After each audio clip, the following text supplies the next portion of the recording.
আসসালামু আলাইকুম সবাইকে। সবাই কেমন আছেন? আশা করি ভালো আছেন এবং সুস্থ আছেন। টুপি দেখে অবাক হওয়ার কোনো কারণ নেই, কারণ টুপি হচ্ছে আল্লাহ রাসূলের সুন্নাহ। বন্ধুরা, আজকের ভিডিওটা তৈরি হচ্ছে মূলত ওমর ভাইকে নিয়ে। তো বন্ধুরা, আমাদের অনেকের মনে প্রশ্ন জেগে থাকে যে ওমর ভাই ভিডিও ছাড়লে মানে হচ্ছে তার যে একটি পার্সোনাল একটি ইউটিউব চ্যানেল আছে, সেখানে যদি সে ভিডিও আপলোড করে সেই ভিডিওতে কেন মিলিয়ন ভিউজ হয় না? মিলিয়ন ভিউজ হতেও বা এত সময় লাগে কেন? কেন 4-5 মাস লেগে যায় ওই ভিডিওতে মিলিয়ন ভিউতে? তো অন্যথায় দেখা যায় যে তার টিম মেম্বার নিয়ে যে ভিডিও গুলো আপলোড করে সেখানে কিন্তু সে সারার সাথে সাথে কিন্তু মিলিয়ন ভিউ হিট করে। কিছুদিন আগে আপনারা স্ক্রিনে যে ভিডিওটা দেখছেন, এটা হচ্ছে আপনার থাম্বনেলটা আর কি। এই থাম্বনেলের ভিতরে সে হচ্ছে পেট্রোল নিয়ে আর কি একটা কন্টেন্ট তৈরি করছে। ভাই, কন্টেন্টটা কিন্তু খুবই মারাত্মক হয়েছে, 22 মিনিটের মতো সামথিং, কম বেশি হতে পারে। সেই ভিডিওটা হয়তো আপনারা দেখেছেন। তো আজকের এই ভিডিওটা শুরু করার আগে আপনাদের কাছে ছোট্ট রিকোয়েস্ট করবো, যারা চ্যানেলে নতুন আছেন চ্যানেলটি সাবস্ক্রাইব করে দিতে পারেন, পাশে থেকে বেল আইকনটি ক্লিক করে দিতে পারেন, আর একটি লাইক করে দিতে পারেন। চলুন আজকে আপনাদের কিছু ধারণাগুলো ভেঙে দিই, কিছু ভুল ধারণাগুলো ভেঙে দিই। যে ওমর ভাই যে মানে যে ফ্যামিলি মানে হচ্ছে যে টিমটা নিয়ে একটি কন্টেন্ট তৈরি করে, সে কন্টেন্টের প্রায় সে 25 থেকে 26 মিনিট বা 30 মিনিট বা 45 মিনিট এরকম কন্টেন্ট তৈরি করে।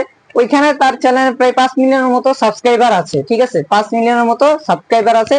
তো ভিডিও সারার সাথে সাথে কিন্তু তার সাবস্ক্রাইবারের কাছে নোটিফিকেশন অটোমেটিক পৌঁছে যায়। অন্যথায় ওমর ভাই যে পার্সোনাল ইউটিউব চ্যানেলটি আছে, সেখানে তার প্রায় 9,43,000 কিংবা একটু কম বেশি হতে পারে এরকম সাবস্ক্রাইবার আছে। সেক্ষেত্রে সে যদি একটা বড় লং ভিডিও আপলোড করে, সেখানে 5 থেকে 6 লাখ ভিউ হয়, বা হাইস্ট 9 লাখ কিংবা 1 মিলিয়ন হতে একটু সময় লাগে, কারণ নোটিফিকেশন পৌঁছাতে একটু দেরি লাগে। কারণ ওমর ভাইয়ের ফ্যান ফলোয়াররা একটু নার্ভাস হয়ে যায়, মানে ব্যক্তিগত থেকেও ওমর ভাই এন্টারটেনমেন্ট ভিডিও গুলো মানুষ একটু লাইক করে বেশি, এই কারণে তার ভিডিও গুলো মানুষ একটু দেখে, মানে টিম মেম্বার নিয়ে। আর ওমর ভাই যদি কোনোখানে ট্যুরে যায়, তখন সেখানে তার ব্যক্তিগত ইউটিউব চ্যানেলে ওই ভিডিওগুলো আপলোড করে থাকে, যেখানে ভিডিও মাত্র এই আপনার 200 একটু বেশি হতে পারে, 200 বেশি বা কম হতে পারে, তাহলে আপনারা দেখে নিতে পারেন।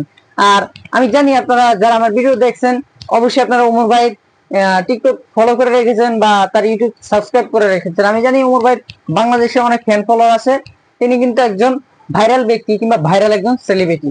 আমরা একটা ভিডিও ভিতরে দেখেছি যে তার এলাকার কিছু ভাই ব্রাদার মিলে ষড়যন্ত্র করে তার টিকটক আইডিতে কয়েকটা স্ট্রাইক দিয়েছে বা অনেকগুলো স্ক্যাম করেছে তার সাথে। কিন্তু ওমর ভাই বলেছে একটা কথা, উচ্চস্বরে বলেছে যে আমার আইডি চলে যাক যাক, তাতে আমার কোনো আফসোস নেই। বন্ধুরা, এই পর্যন্ত আপনাদের ভিডিওটি কেমন লাগলো অবশ্যই কমেন্ট করে জানাবেন। দেখা হচ্ছে নতুন আরেকটি ভিডিওতে, দেখা হচ্ছে নতুন আরেকটি ইন্সপায়ার বা মোটিভেশন ভিডিওতে। সবাই ভালো থাকবেন, সুস্থ থাকবেন। দেখা হচ্ছে নতুন আরেকটি ভিডিওতে।